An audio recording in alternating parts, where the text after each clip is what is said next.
Good morning, everyone. We're about to bring you the latest COVID-19 UAE updates. However, if you found this podcast through an article, which so many of you are doing, please hit that subscribe button wherever you get your podcasts so you can get your Dubai news daily.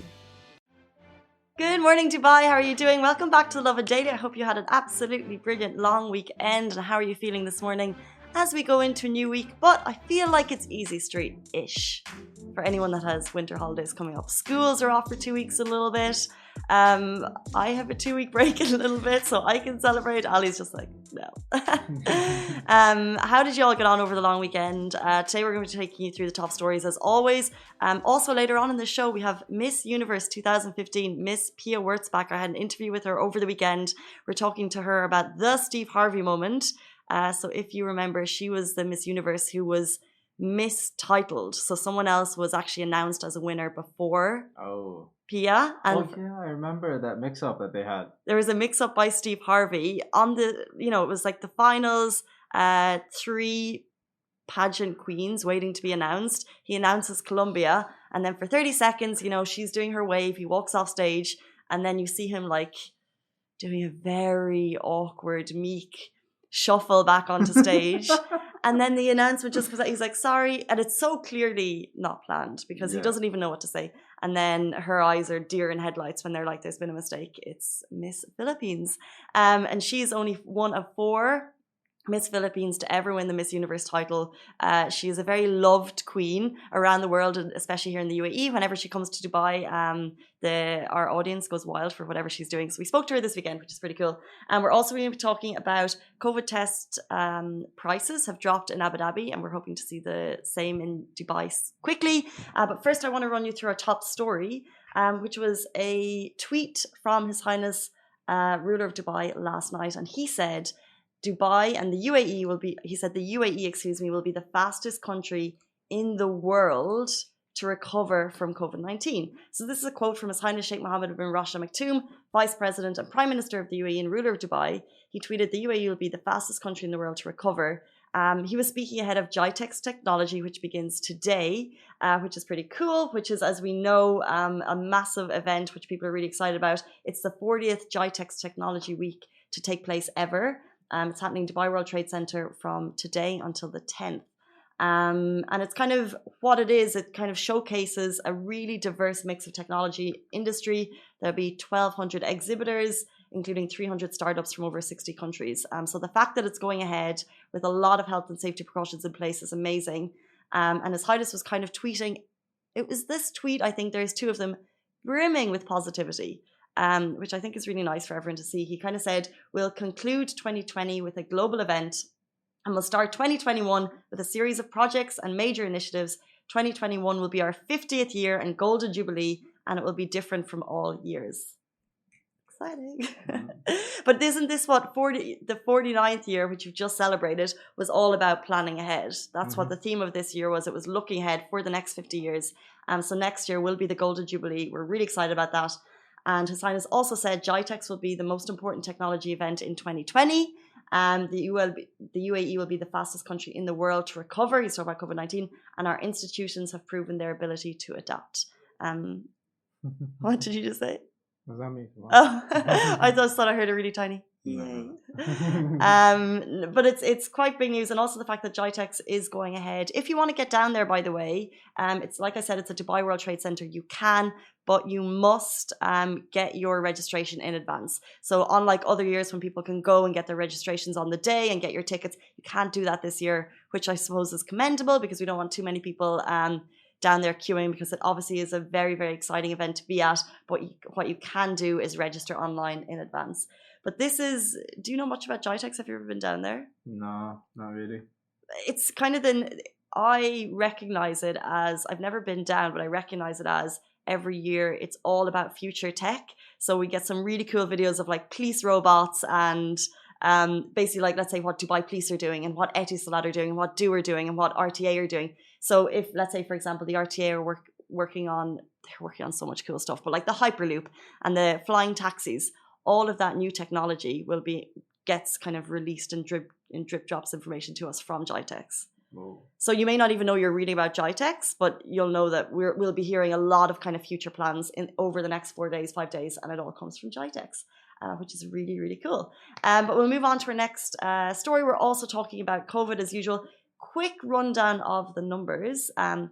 New cases are kind of staying about the 1,200 mark. So in the last 24 hours, there's been 1,214 new cases. Recovery stand at 670. Total deaths in the UAE now stand at 589. Total recoveries in the UAE, COVID-19, 158,498. And the total confirmed cases in the UAE stand at 175,276. And as we know, to get into Abu Dhabi still stands, the rule still stands, you need a negative COVID test to enter. And now tests within the capital have dropped to 85 dirham, which is very cheap. This is talking, especially if you, other countries, like it's still so expensive to get a test. And because of lack of testing, lack of sufficient testing in hospitals, it makes COVID a lot trickier to track. You see numbers going up. In our case, it's a lot cheaper to get them, and now they're dropping again in the capital. So nose swabs at all Abu Dhabi Seha health clinics have been reduced to 85 dirham effective immediately. So if you go to a Seha clinic in Abu Dhabi, you're only going to pay 85 dirham. And what's cool is the last time they dropped the price of tests in Abu Dhabi, it was shortly followed within the next couple of weeks by Dubai Health Authority, who dropped the price to 150 dirham in all Dubai health clinics, Dubai Health Authority clinics. So at the moment in Dubai, you're paying 150 dirham. Abu Dhabi, in the authority health clinics in Abu Dhabi, you're paying 85. Hopefully we'll see the number reduce again. But even 150, if you're getting your results in 24 hours, the fact that you can do drive-through tests at the moment is incredible. Alibaba still hasn't gotten one. Not that you should, I'm just saying you just haven't. But I feel a lot of people, whether you have different reasons, a couple of people could have like 5 or 6.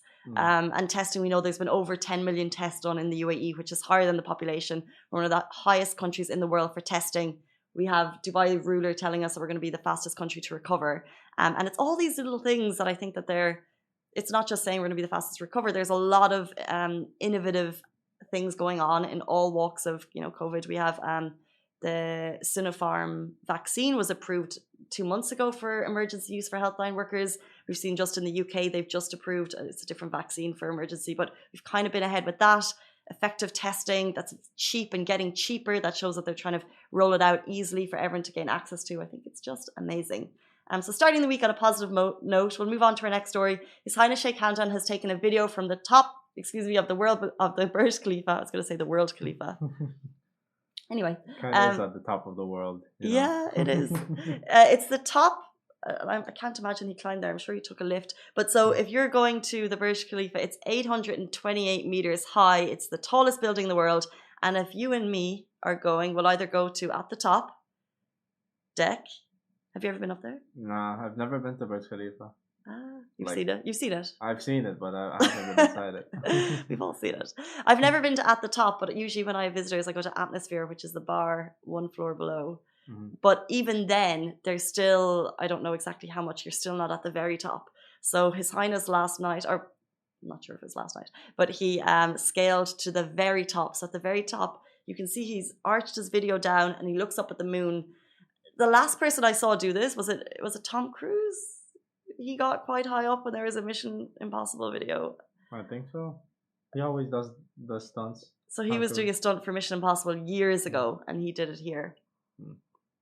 But His Highness, I couldn't do that. I'm sure he is strapped in, and it's super safe. But to go to it just even watching the video, I just feel a little bit like, no. Could you do it? No, no. No. I would happily stay on the ground, just where gravity is. But where you're safe, even halfway up though, to get the view, because even halfway up, you're still higher than most buildings. How high is the Javora? I'm afraid of heights, so that. Oh. Yeah. So we're not going to do a show from up there. No.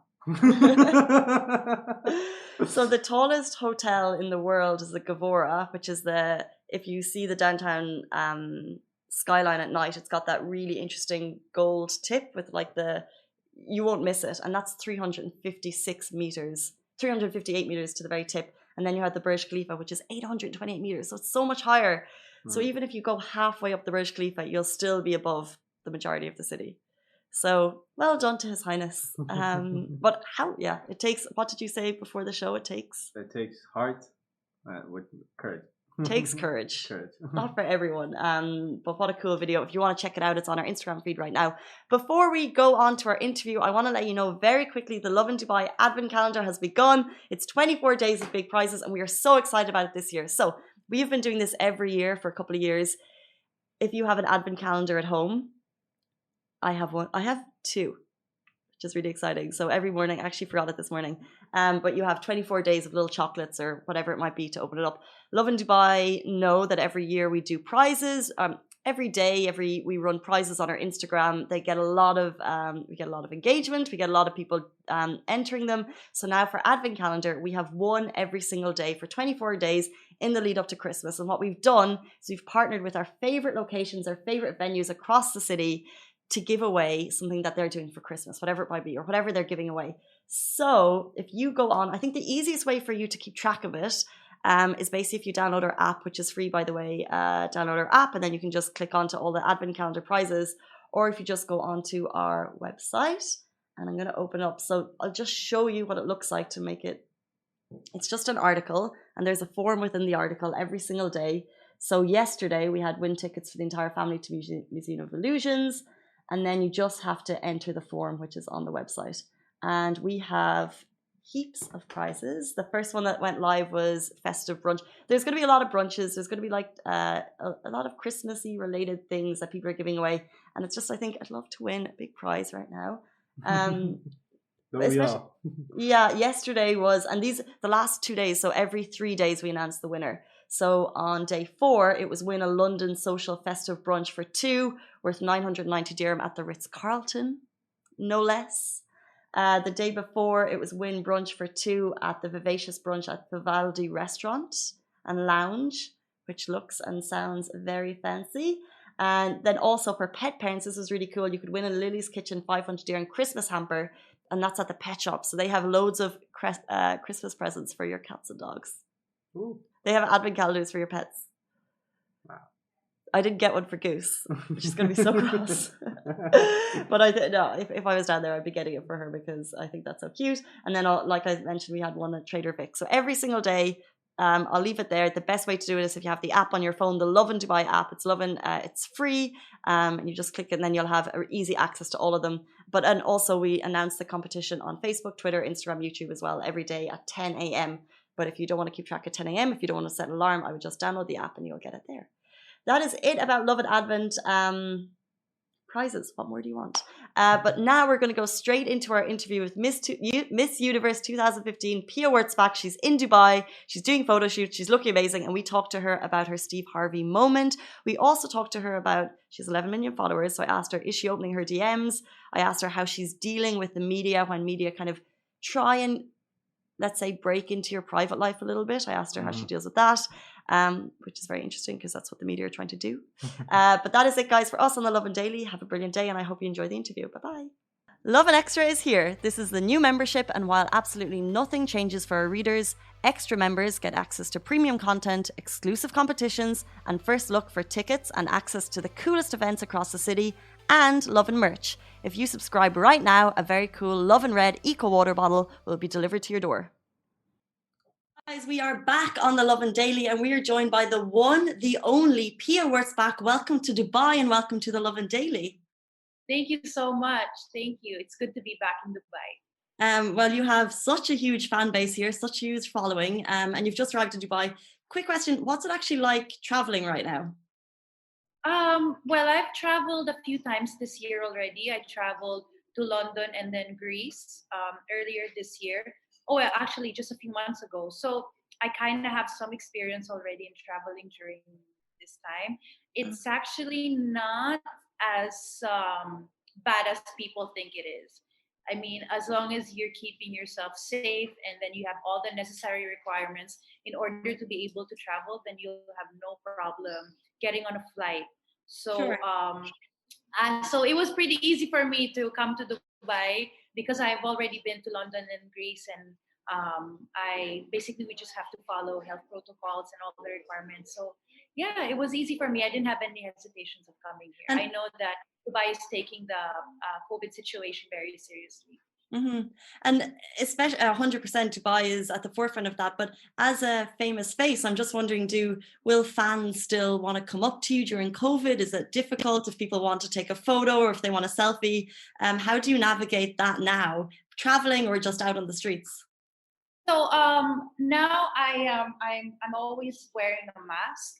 So even when somebody asks for a picture in public, I don't remove it, and they understand. They know that it wouldn't be safe for me to take off my mask, even though normally you would have your full face in the photo. Also, like, we try to keep a safe distance from each other, so we don't like really be close. So we follow the health protocols.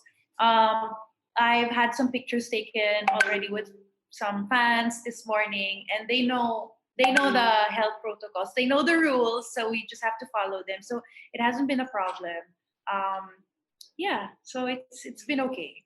Okay, and just a bit of background for our audience, and I'm sure people talk about this in every interview that you do, but of course, Pia won Miss Universe in 2015. You've been only one of 4 Pinoys to do it, which is incredible. Your crowning moment made worldwide news, of course, when Steve Harvey announced the wrong winner ahead of you, and for 28 seconds, you were first runner-up. Just to give us an insight, can you remember what it felt? Because we've all seen that video. It's been seen billions of times. Your eyes were just like, can you remember what that moment felt like when they announced that there was a mistake? Yeah, I mean, I was confused. I've watched Miss Universe so many times in the past. I would watch the previous pageants over and over, and never did they make a mistake like that. So of course I thought that it was a prank or a joke, or like, I didn't know how to react at that moment, because honestly I was also feeling bad for Miss Colombia, because I've lost pageants before. I've lost pageants in the past, and I know how it feels, but it doesn't compare to how she felt at that time, because initially thinking that you're the winner and apparently you're not, and so now you have to take it off and pass it on to somebody else, when, like me, she's also worked very hard to get there and to win.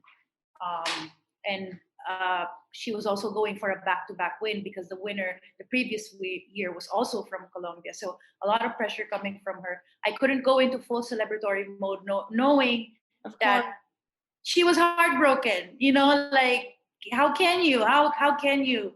So I had my moment backstage instead. That's where it all sinked in, and then. But yeah, I did feel very confused, because it's never happened before.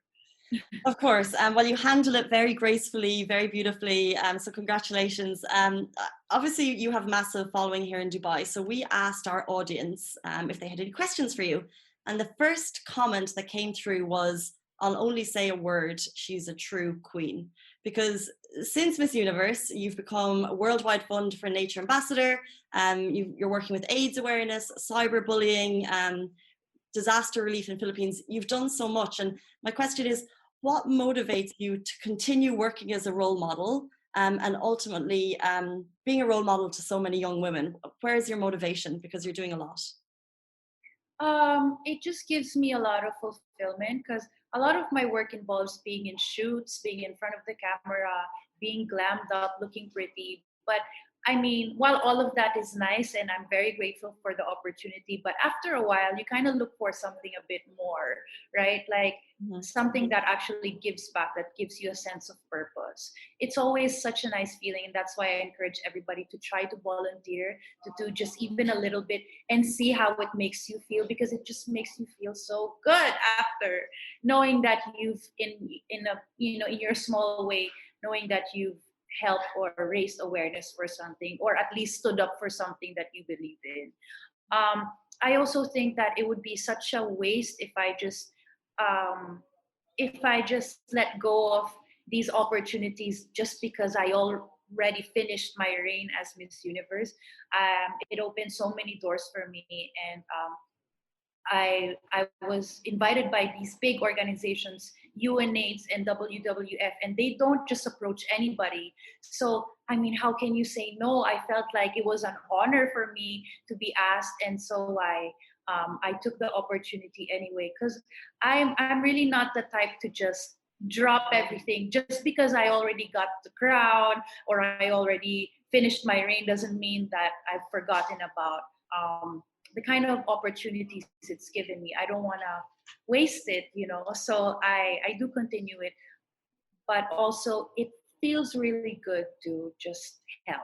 It's really nice, especially about on causes that you like truly believe in. It doesn't feel like work at all. Good.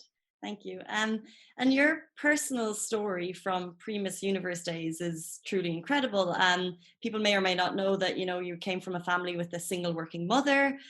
From the age of 11, you were helping your family, help providing income with your modeling and through your acting. So then as you continue in your career, would you recommend pageanting to young girls? Would you recommend kind of the Miss Universe title to young girls? I mean, it depends on how young we're talking about. I always suggest to women who want to compete or who want to become a Miss Universe or a beauty queen to experience life first. Don't rush into it. I always say, finish your schooling first, do some odd jobs here and there, get your heart broken, like live life first, like gain all these life experiences, because you want to compete as a woman of experience, of life experience, of stories to tell. You don't want to be standing there and not have something to share with an audience. If you have a story that resonates, that makes you relatable, that connects to the audience, then you're the one. You want to be able to share something aside from looking pretty. So that's my advice to anybody who wants to compete. Don't rush into it. Just finish everything you have to finish in real life first, because trust me, once you get into it, you'll be addicted to it, because it's a really life-changing opportunity. But experience life first and then compete. That's my advice. Interesting. And it's really interesting that you mentioned heartbreak there, because like I said, we asked people to share. I could show you our DMs. We got so many questions for you, and people are interested in your private life, because they're asking questions, about your relationships, and they're asking questions about maybe a fight with your sister, a public one. I don't want to ask you about those, but I want to ask you, when is the media, how far is too far when it comes to talking about your private life? Because I know there's been a lot of conversations about a fight recently with your sister, and how much is too much? Well, with regards to family matters, I've already asked, like in my post a few months, I think it was a few weeks ago already, just to family matters should be kept private. Yeah. And that we're dealing with the situation as a family privately already. So, but it's just a part of the job, I guess. I mean, people will always want to know, will always want to ask. I try to be accommodating as much as I can, but I also want to respect the privacy of other people, of people who don't necessarily want, to talk about it all the time. So, I mean, I'm happy to talk about other things, but I think with regards to that, we'll just keep it private for now. Yeah, 100%. I think what you're saying is, I think family matters are private, your personal life is private, and then everything else is out in the open, and that's part of the job. So that's interesting. With regards to your social media following, you have 11 million followers on Instagram, and I'm sure many more on other platforms. Do you ever even get a chance, you must be so busy, do you get a chance to look at your DMs? Do you ever get a chance to open them? I try to open my DMs and have a look at them myself every once in a while. Of course, I'm not able to do that like literally every day, but I do manage my own social media accounts. I get help once in a while, but I do most of the managing myself. I post the pictures myself. I take the pictures myself. I write the captions. Yeah, and I also reply to comments, because I want to be able to connect. I want to be able to talk to people, and if they have an interesting or a funny comment, I'll reply back. Keep things interesting, because I know beauty queens in the Philippines, we love beauty pageants, and we put beauty queens in such a a pedestal that they're almost too high to reach.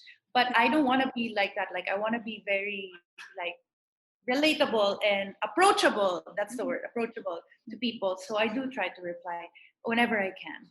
That's really nice. And we have another question from one of our fans, and it's, what advice do you give to women? Sorry for my dog. What advice do you give to women to stay confident?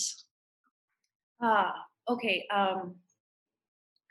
To stay confident, I mean, there are days where you're not going to feel confident all the time, and that applies even to me. There are days where I don't feel like 100%, but confidence really comes from inside if you're happy with yourself. So you have to just keep working on yourself, acknowledge and know that there are days where it's not going to be perfect all the time, and that's perfectly fine too. But then I think confidence happens when you know exactly really what you want, and and then that you know that you're happy, because you could, like, from the outside you could look like the perfect person who's smiling, who's got everything going for her, who's like has all of these opportunities, but if you're not like truly happy, like, you'll be able to tell. So I think working on the inside first, and then that's And then yes. Thank you. And with regards, so as well as your humanitarian work, I know that you're working on a book, a chiclet, which I love chiclets, so I'm excited to read it. You're shooting a movie, you have a lipstick collaboration, you have a bestie business with your friends. Where does, in terms of business, where does your passion lie? Oh wow! I have a real interest in beauty, in makeup, in fashion.